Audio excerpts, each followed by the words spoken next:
Monaco should be on Memorial Day weekend. Plain and freaking simple in the U.S. You got to have your whole setup for the whole day. Now with this race, the Canadian Grand Prix now on Memorial, it screws freaking everything up. Because now you got the Indy 500 and the Formula One race at the same time. It was supposed to be Monaco in the morning, Indy in the afternoon, and then if you really wanted to and you could handle it and you weren't too sloshed by that time of the day, you could then, watch the Coca-Cola 600 at night. Welcome to the Paddock F1 with Greeny and the cheese. We're caffeinated, we're medicated. It's a podcast by fans for fans. Your dose of F1 news. All the races, all the tracks, and all the drama. Coming up on today's show.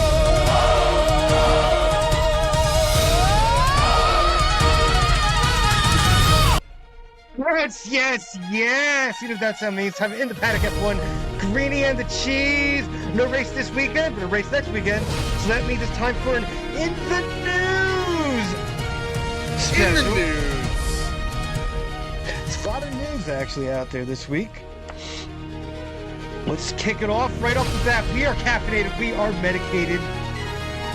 Greeny, good day, sir. Just got back from Brooklyn. I got rolls. Actually, I got them right. I got fresh Italian rolls. We're going to make some sausage and peppers on the week off here. I'm pumped and ready to freaking roll. That's for it sure in the Paddock F1, Greeny and the cheese. Thanks for checking in. Thanks for everyone hitting us up on YouTube, all our new subscribers there. If you haven't checked it out, in the Paddock USA or in the Paddock USA at gmail.com, hit us up via email. You can always hit us up on our many shorts we throw out there up on the YouTube. Subscribe there if you haven't already. And away we go, sir. We got lot of news for everything from the FBI to Gucci. So we're all over the place this week, but I think we might kick it off with a little Max Verstappen news because they're going a little wild at the Nürburgring. Max is at the ring for the 24 hours at the Nürburgring. How about that? It's finally come and it is sold out. How about them apples? Let me see. Let me bring it up here. Had it on my phone. Max is currently running second at the moment, so 8 seconds back. Still, of course, early days. I think it's only a couple hours in here, so when we are recording the program this week, but Max at the ring, could be his future career, to be honest. If he decides to walk away from F1 after this engine debacle that F1 has, and this is definitely the direction he'd probably end up going. So, how about it? It's finally here. It's a sideshow, as he's done this before. The man wants to race. He's in his prime. I mean, he's in his absolute prime of his life. You don't get your prime back. That's why it's called the prime. And that's really where he's at. So he's going to do whatever he can do. He's going to take advantage of whatever he can take advantage of. He knows in 10 plus years from now, he's not going to be doing any of this. And so all the retirement news, everything else, I think it's ridiculous. All the walking away news, unless he has something else he's going to do. Right now, he's a race car driver. He drives cars. He likes to go fast, and he does it better than anyone else on the planet. And that's why people love Max Verstappen. And if you are at the ring this weekend, or if you've seen the ring, they are out in absolute droves, cheese. Absolute lunacy. And that is probably because of Max Verstappen. 100% it's because of Max. Absolutely. They don't sell out the 24-hour race at the Nürburgring. This isn't Le Mans. I mean, they wouldn't have announced it if if it wasn't a big thing. And they are packing it in there. It is packed. It looks like a music festival is what it looks like. Party. I mean, I wish I had tickets to the ring this weekend, to be honest, just for that party, because that's going to be a scene, man. Absolute scene. But Max does have his, outside things that he's already started to work on with the online racing thing and, owning his own race team as well. So, I mean, he wants to do this. He wants to eventually race Le Mans as well. So, he said it. He likes this racing. He probably likes it more than the Formula One cars at the moment. So, I mean, that's for damn sure because, he'd liked it better, after Miami, but it's also he was a little further up the grid there too. So, we'll see. We'll see how it goes, but I mean, it's exciting to see him there, and he's also like rushing it compared to like dudes that this is their usual job. This is the car they race, and he's popping in here, and he is just rushing it. So, I mean, I think he's like, some laps I saw he was doing like a couple seconds faster than his teammates were. So, he's just the best driver on the planet, plain and simple. I mean, there's no ifs and buts about it. Plain and simple. Best driver on the planet, Max Verstappen. No matter what he puts whatever he sits in, it's going to be near the front. Yeah, absolutely. Yeah, I got nothing more to say about that. We'll see what happens in 21 hours from now, or 20 and a half hours from now as we're recording. But it looks like Max has got a pretty good shot to win this early on. So we will see. And the fans, that's what they want to see. And let's get back to like the roots of this. This is all entertainment. It's all about entertainment. And the fans want to be entertained. When you see the greatest driver and a celebrity in Max Verstappen, crossover celebrity now, he gets a lot more news coverage than Lewis Hamilton does, for sure, these days. Yeah. And I'm sure we'll get to a little Lewis Hamilton rumors in a little bit. All right, so let's move on, unless you got anything else for the Max situation here, because the word is out. Honda lost $2.68 billion due to the EV market struggles, as well as what's going on in Formula One.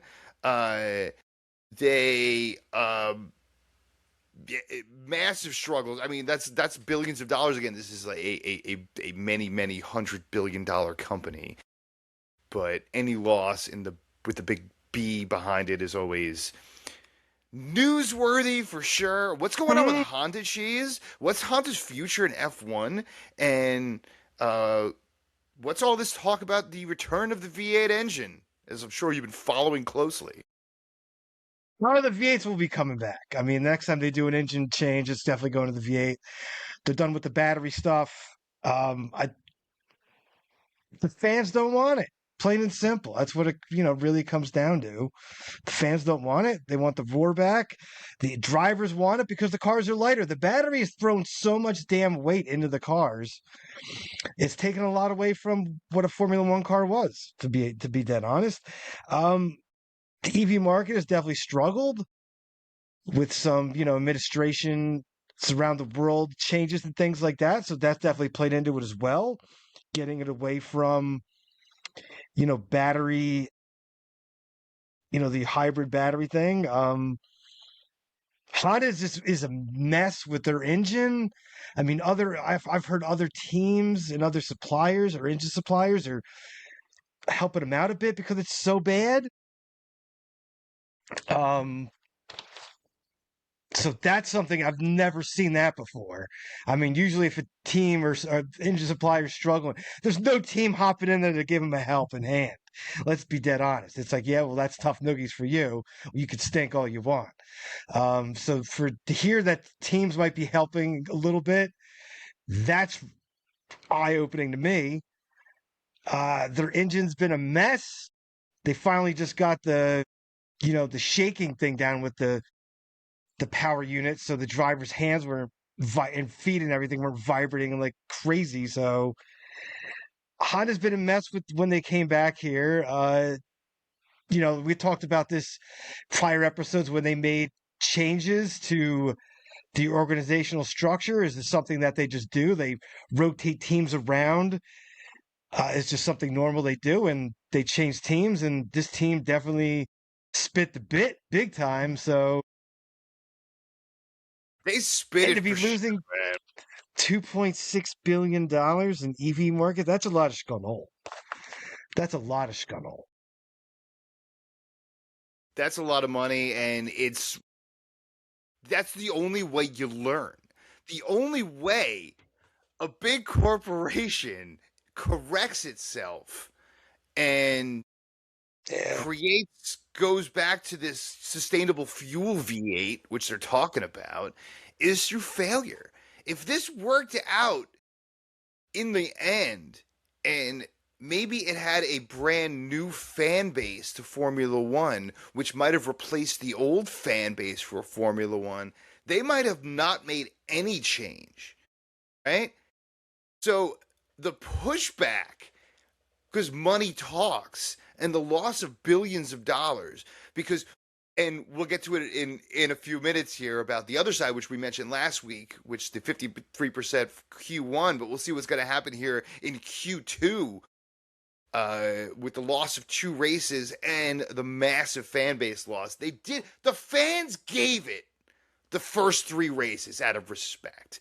They really did. And obviously, you had no control of what was going on in the Middle East and Iran and the Strait of Hormuz and everything else. You had absolutely no control over that.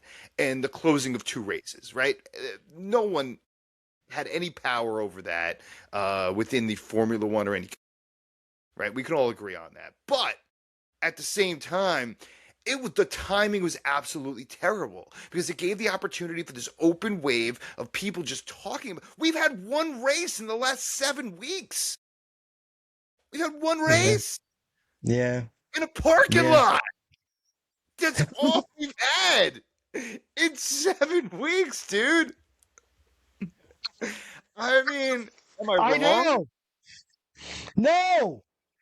So absolutely, you're not wrong. You're not wrong whatsoever. No, you're absolutely right. I mean, they've had 1 damn race to separate. I mean, yeah, you can't control what you can't control with what happened in the world there, but I mean, it's definitely a struggle for that for sure. And then you come back, you have 1 race and you have a 3-week break again. I mean, that's a little ridiculous, to be honest. To have a 3-week break right after. I mean, even before that, just to have a 3-week break when you're in Miami and you need 3 weeks to go to Canada. I mean, all right, maybe 2 at max, but not 3. That's a scheduling snafu, I would say. But they wanted to have their race on Memorial Day weekend, which they should have. I want to get Monaco should goddamn be on Memorial Day weekend. Plain and freaking simple in the U.S. You got to have your whole setup for the whole goddamn day. Now with this race, the Canadian Grand Prix now on Memorial, it screws freaking everything up because now you got the Indy 500 and the Formula One race at the same goddamn time. It was supposed to be Monaco in the morning, Indy in the afternoon, and then if you really wanted to and you could handle it and you weren't too sloshed by that time of the day, you could then watch the Coca-Cola 600 at night. I mean, that was your day. That was if you're a racing fan in the United States, that was it. You wake up at 7 o'clock in the morning and go to like midnight and have nothing but cars racing all freaking day long. It was freaking the greatest goddamn weekend of the year for a race fan. Outside of like Le Mans weekend or something like that, to be goddamn honest. So this whole thing makes me want to freaking puke. Like, I can't stand it. It's supposed to be Monaco Memorial Day weekend for, here in the States. Plain and simple. Screwed the calendar up and you're going to take 3 goddamn weeks for you want to talk about the logistics crap they want to talk about. Let alone you're going to go.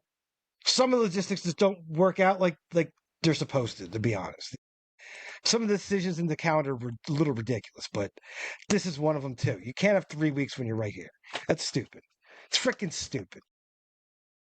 It obviously is not working out in their favor right now. And again, there's the massive gap of nothing to talk about except criticizing them.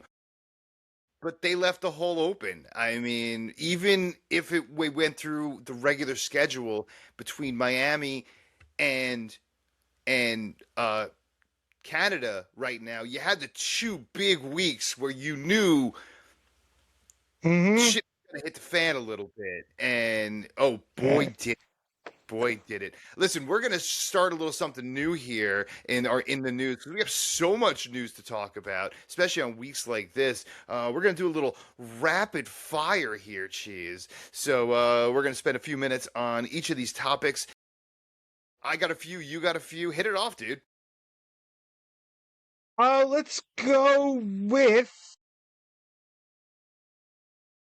This one cracked me up when I saw it, to be honest.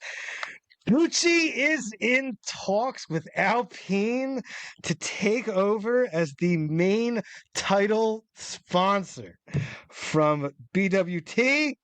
So if that comes through, there ain't going to be no more pink on the car. That's for damn sure. But I just thought it was fun. I mean, let's go.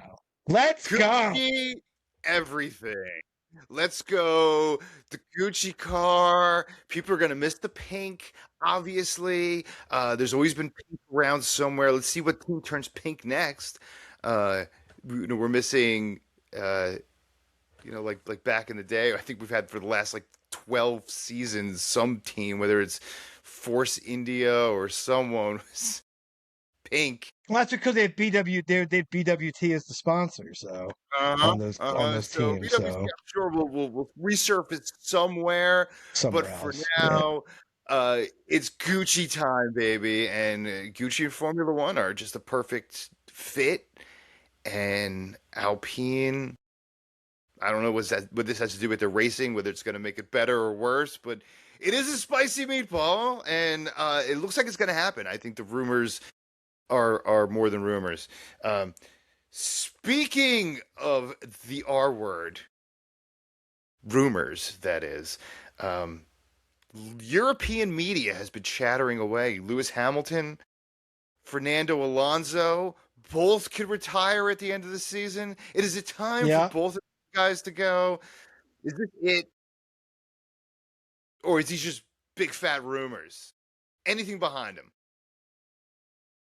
I mean, there definitely could be. I mean, they're both, getting a little long in the tooth, as they say, for racing drivers. If they still want to race, I'm sure they'll find a seat, to be dead honest. I mean, if you want to race, I don't see anybody turning away either of them. Fernando, I'm sure probably would want to, maybe he doesn't want to stay around because of where he's at right now. That could definitely play into it for gosh darn sure. There's been talk about this for, every year going for the last few years. So, I mean, talk is cheap until it's facts, as you like to say. Talk is cheap, so. Talk we is cheap, we like to, and you gotta sell those newspapers and get those clicks on your news somehow. So you gotta say something sometimes, stir that pot a little bit. So stir that pot a bit, get that big spoon and start stirring that bad boy. All right, what else you got? Go. This was a spicy one, just to get a little, just pretty much going right off of that, to be honest. Will Buxton has come out and called George Russell arrogant. And he feels that George Russell feels that he is entitled, or he feels that he's entitled to a championship, and claims that he would have won titles if he arrived earlier.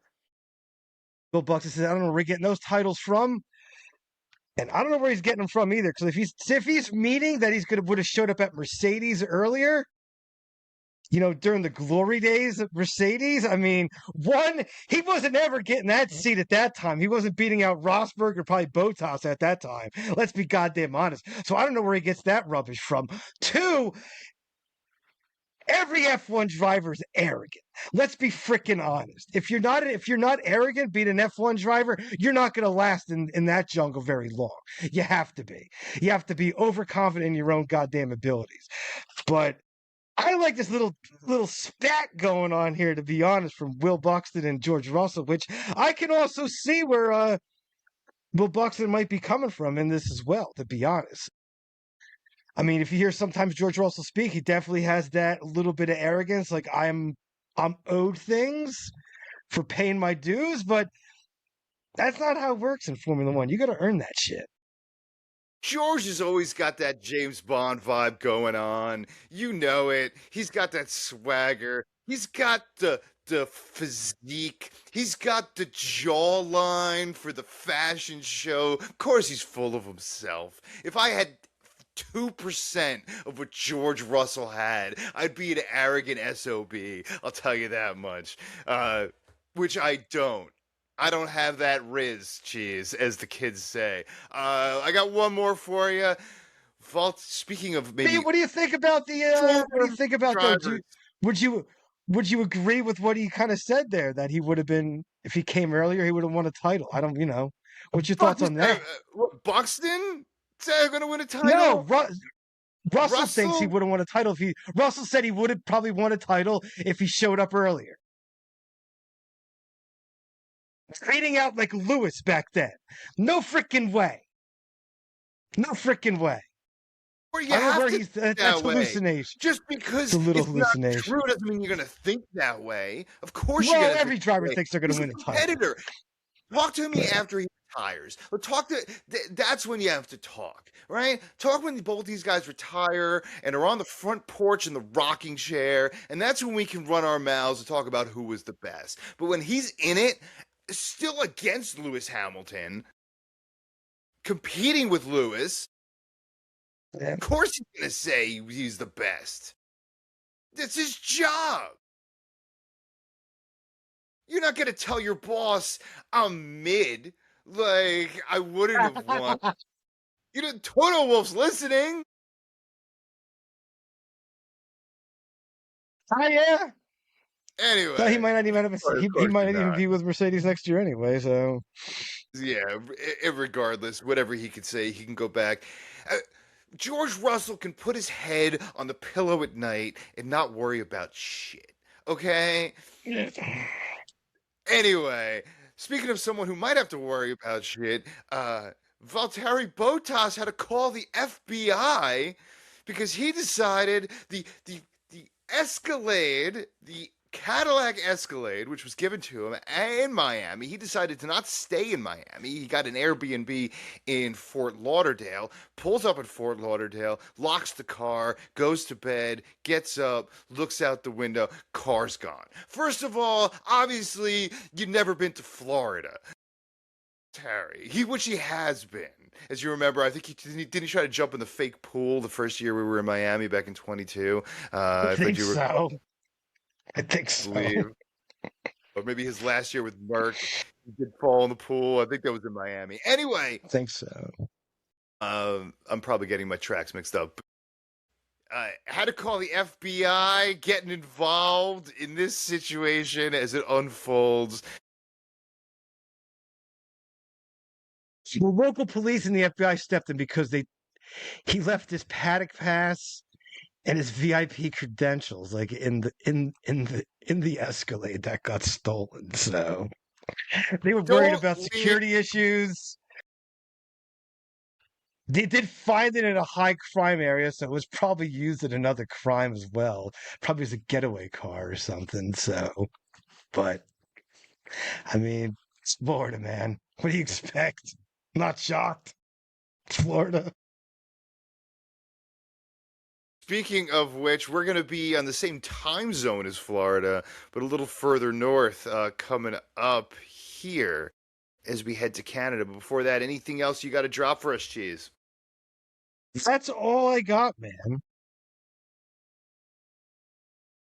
All great stuff. Of course, we will see you next Sunday, post-race Canada, as we head into the biggest racing weekend, the biggest racing Sunday of the year. Get pumped for that. Say what you got to say, brother.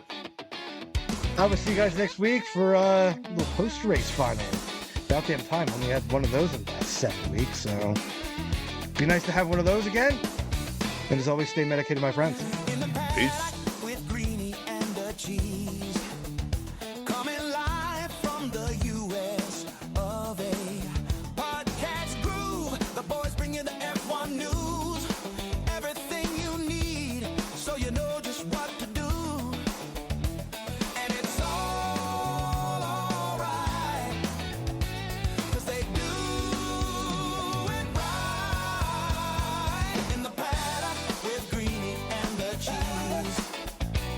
In the paddock with Greeny and the cheese. In the paddock with Greeny and the cheese. Ferrari's gonna drive you crazy. Mad Max, he's so amazing. Yeah, McLaren, Merc, and more.